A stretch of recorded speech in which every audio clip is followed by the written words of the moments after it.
All right, so in reviewing for most of you, some of you guys, it's brand new, but we talked about how to write things called electron configurations, all right, right before you left last Friday.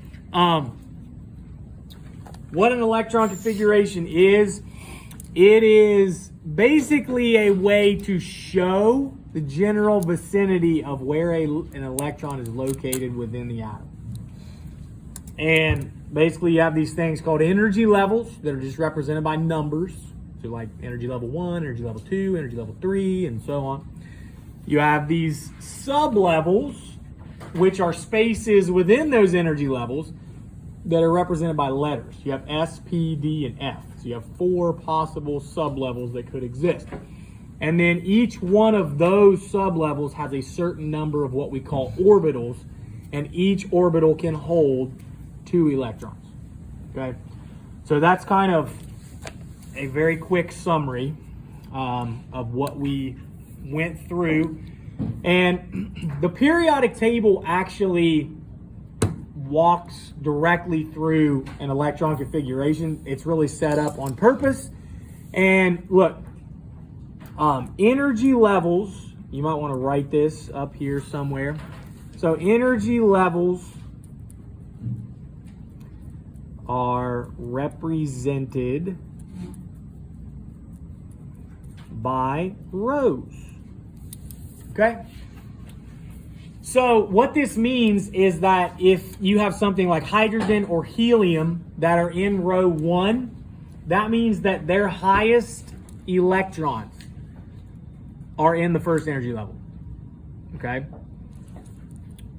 Things that are in the second row, like lithium, beryllium, boron, through neon, all of those, their highest energy level would be the second energy level, and so forth. So you go all the way down to the 7th energy level.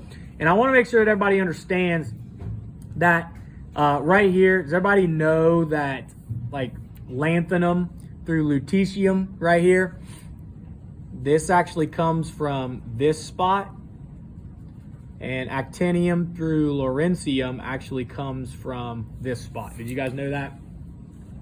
So that actually fits in right there. If you see this right here where it says 51 or 57 through 71 and 89 through 103, it's basically taken those 2 rows and put it down at the bottom. That way your periodic table isn't 45 feet long. Okay? So if you look over there, that's where those actually fit in. All right, now, on the periodic table, what you need to remember is this section right here.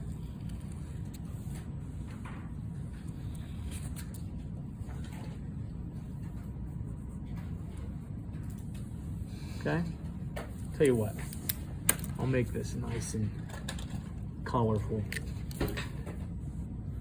So this section right here, in the green, anybody remember what sub-level that is? That is the S. Okay, S sub-level.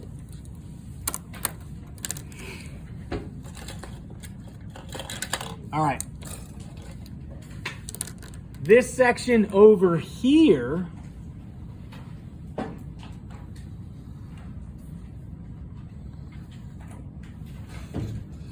anybody remember what that's called? Or what that represents? That is your P sublevel. Okay? And remember, helium kind of fits in over here whenever talking about your sublevels. All right, our middle section, right in here.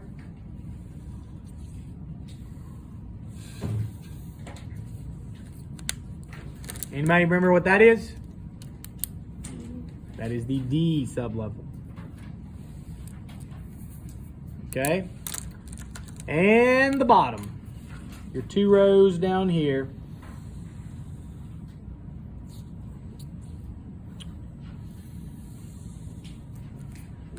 Okay, what is that? L. The F. F. Yes, S, P, D, and F. Oh, it doesn't have Okay. S, P, D, and F. All right. Now, we'll write a few more things up here at the top. Okay, so remember the S has how many orbitals? one. Has one. That is correct. And how many electrons can each orbital hold? Two. Therefore, the S can hold 2 electrons. Now, does it have to hold 2 electrons? No. No. It could be less. It could be 1, but it can hold 2. All right, then your P sublevel has how many orbitals? 2. Not 2. 3. And if each orbital can hold 2 electrons, that means the P can hold a total of 6 electrons. That's right. Doesn't have to hold 6, but it can hold 6. And then your D sublevel has how many orbitals? 5. And if it has 5 orbitals, how many electrons? 10. Okay. And the F has how many orbitals? 7 orbitals. And how many electrons? 14. It can hold 14 electrons. Okay? And then the first energy level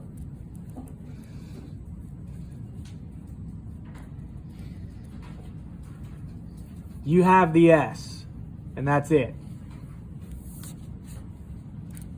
All right. Second energy level, you have the S and the P. This is a new S, and then a P orbital. And then third energy level, that's where you have S, P, and D. And fourth energy level, you have S, P, D, and F. Okay? So how many electrons can fit in the first energy level? 2. How many in the second? 4, 6. 2. 8. Because you have the S, which can hold 2, and the P, which can hold 6. So you add those together, you get 8 total. How many can fit in the third? 18. And how many can fit in the fourth? 32. 32. All right. So there we go. Okay. Now, in writing an electron configuration, all right, I am going to give everybody one of these. Okay.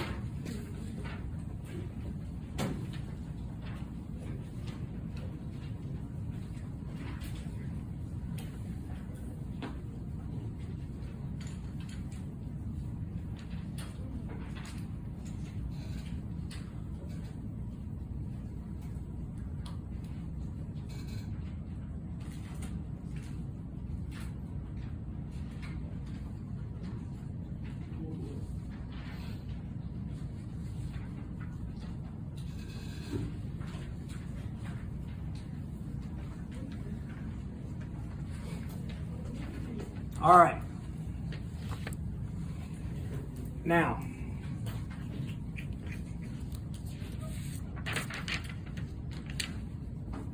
we're going to learn some new things here. We're not going to go through all this today, but we are going to take a look at some of it.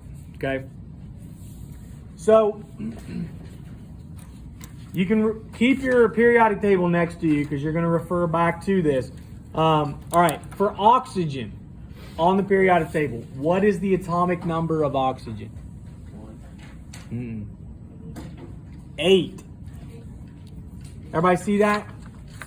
Right here? little number up here. Okay. And then the number of electrons in each energy level. So how many energy levels does oxygen have? It has 2 because it's in row 2, right? It's in the second row. It's row 1. This is row 2. So oxygen has 2 energy levels. So in the first, how many does it have? It has 2. How many in the second? It has 6 because it needs to add up to 8. So 2 plus 6 is going to give you 8 total electrons. So your electron configuration is going to be 1s2, 2, S2, 2p, what? 0. You have 4, okay? Look, for those of you who weren't here, this is how you're going to do this. This is your first row. So that means that's 1. This is your S sublevels. That's 1s, and there's 2 spaces right here. So that's 1s2. There is no P sublevel in the first energy level. So that means you jump down to the second energy level. In the second energy level, the next electrons are going to go in the second energy level, the S sublevel, and there's going to be 2 there. So that's where you get the 2s2 from. And then over here, we go to where oxygen is, and this is the 2p. This is the second energy level, P sublevel, and you got 4 spaces. So that represents 4 electrons. 1, 2, 3, 4. Okay. So that's how we get our electron configuration. All right. Now, don't worry about this other stuff on the right-hand side for right now. Let's do another example with sodium, Na. What is the atomic number of sodium? 11. Okay. Means it has 11 protons, and if it's neutral, it's going to have 11 electrons also. So how many energy levels does it have? 3. It has 3. So first energy level is going to have how many? 2. Second energy level is going to have how many? 6. It's going to have 6. Man, I should have left some more room.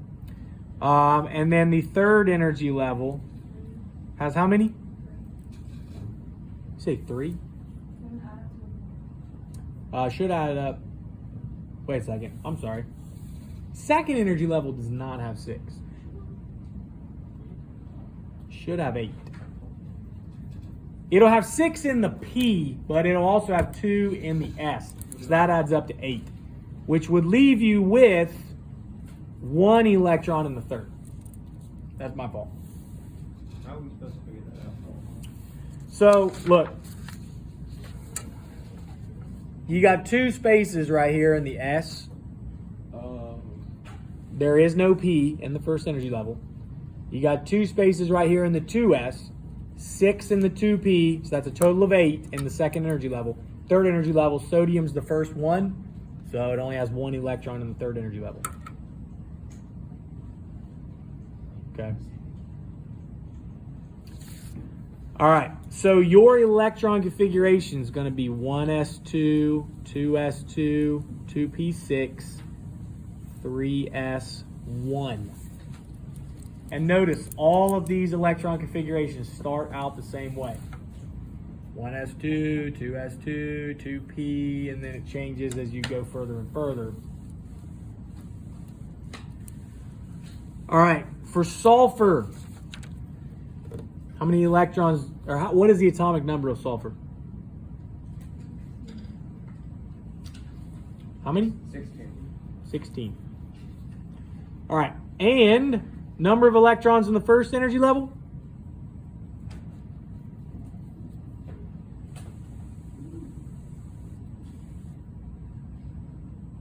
2. What about the second energy level? It'll have 8. And the third energy level, it will have 6. That's right, because sulfur is the 6th one over.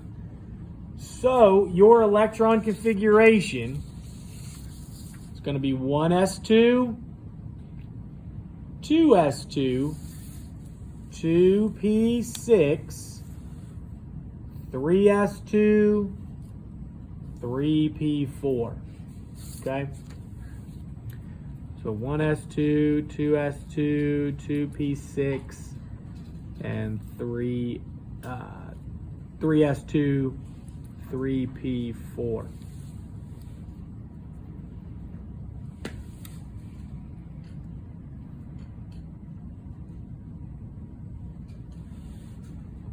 Is it starting to come back to you? What's the P? The P just represents a space where the electrons are able to go. So I'll give you just a quick overview. So like, here's your nucleus right there. The S sublevel is a sphere. So like every new S that you have, so like the 1s, that's the smallest sphere. 2s, a little bigger. 3s will be a little bigger. 4s will be a little bigger. Now, the P sublevel consists of 3 orbitals. So that's 3 shapes. So what that means is the P, all right, is actually shaped kind of like a little infinity sign. So there's 1 orbital. There's 2 orbitals, and then this would be like a 3-dimensional thing.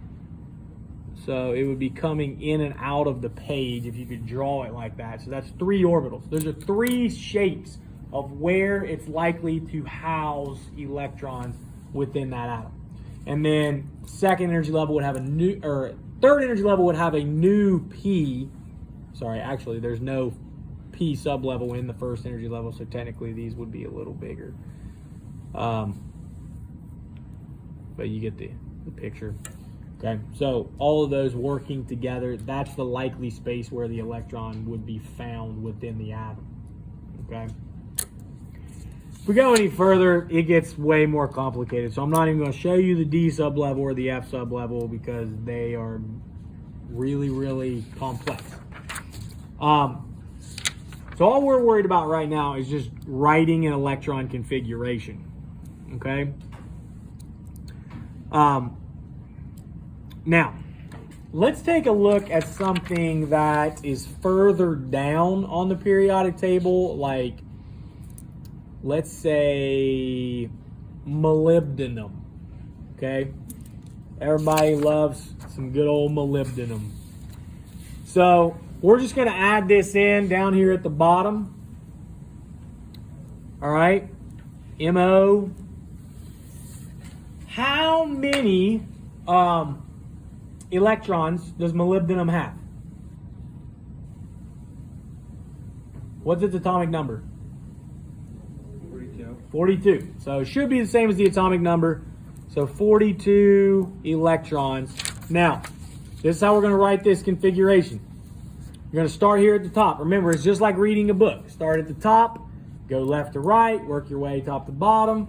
So right here, start at the top, and you have 1s2, 2s2, 2p6, 3s2, 3p6. Now remember, the D sublevel does come into play on the third energy level, but remember that they do not fill in order of like lowest number to highest number all the time. It's actually lowest energy to highest energy. So the 4s is actually a little bit lower in energy than the 3d because the S sublevel has a lot less electrons inside of it. So even though the 3d comes into play, the 4s actually fills up before the 3d. All you have to remember is that the D sublevel is one behind the row it's in. So if this is the 4th row, this is actually the 3D. Okay? So if we finished out, we had 3p6 right here. This would actually be 4s2, then 3d10, then jump back up to 4p6, and then 5s2, and then which d sublevel would this be? This would be the 4d, okay? And it'd be 4d what? 4, because it's the fourth one over. Ian? Why is it go behind you? Why is it what? Why is it like back, like not on the same? Why is the D Yeah. one behind? So,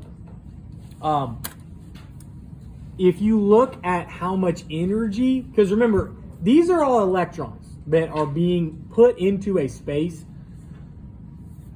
They actually fill in order of lowest energy to highest energy. So even though the 3D might have a lower energy level number, it also has 10 electrons that can fit inside there. So it has a lot more of electrons than the 4s does. So even though the 4s has a higher energy level number, it's actually a little bit lower in energy overall than the 3D is. So the filling order gets a little bit out of order, if you want to say, in terms of number as you go further down the periodic table. So that's the reasoning. But if you walk through the periodic table, it follows that perfectly. Okay? Like you just have to remember that the D sublevel is one number behind the row it's in. So if this is the fourth row, this is the 3D. If this is the fifth row, this is the 4D. If this is the sixth row, this is the 5D. If this is the seventh row, this is the 6D. Okay? Does that make sense? Yeah. What's the F? Okay, so the F is 2 behind. So these actually fit in right here. And if this is the sixth row, this is actually the 4F. So this is the 4F, this is the 5F. So 4F fits right here, the 5F fits right there. Now, I will tell you this. I will never ask you on a test or quiz or anything like that to do an electron configuration that is in the F sublevel. The reason is, depending on which periodic table you look at, your answer may be different. Because some periodic tables will actually push certain elements to the D sublevel rather than the F, and it actually can change a little bit of the order. So, like the one that was in the physical science book, I think might be a little bit different than what's in this book. Like this one is the same as what is up here on the periodic table on the wall. So you would stay pretty consistent. But there are periodic tables that kind of shift like one element over, and it'll throw your whole electron configuration off by like one number. And so that's why. So I could ask you to do a D sublevel, but I would not ask you to do an F sublevel. Okay? All right. Who wants to learn how to do a shortcut? I do. Okay. There is a shortcut. And we call these abbreviated electron configurations. So go ahead and flip to the second page in those papers that I just gave you. And right here in number 6 through 10, it says write the abbreviated electron configuration. This is much shorter. Okay? So look, if you look on your periodic table, did you guys know that this group right here, these are called the noble gases? Did you know that? Yeah. All right. Some people probably do, some people may not. Well, these are the noble gases. So, if you are writing an abbreviated electron configuration, this is what you do. So for like cobalt, which cobalt is right here. Okay? What you would do is go on the periodic table to the noble gas that was directly before the element you're writing the configuration for. So for cobalt, you work your way backwards and you come to argon. Everybody see that? Argon would be the one. Just go up one row and all the way to the end. That's basically what you have to do. And that's argon. So you would write in brackets AR for argon. And then from there, you just write the rest of the configuration. So after argon, you have 4s2 and then 3d7. And that's how you write an abbreviated configuration. So basically what you do from there is you say, up until this point, the electron configuration is the same as argon. And then this is everything that comes after it. So for silver, which is Ag on the periodic table, you would go up one row and then all the way to the end, it's going to be krypton. So you would put krypton in brackets, and for krypton, after that, you would have 5s2 and then 4d9. Okay? And that's how you write the abbreviated configuration.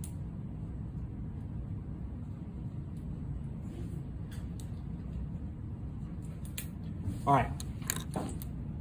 You guys with me? Is anybody super confused?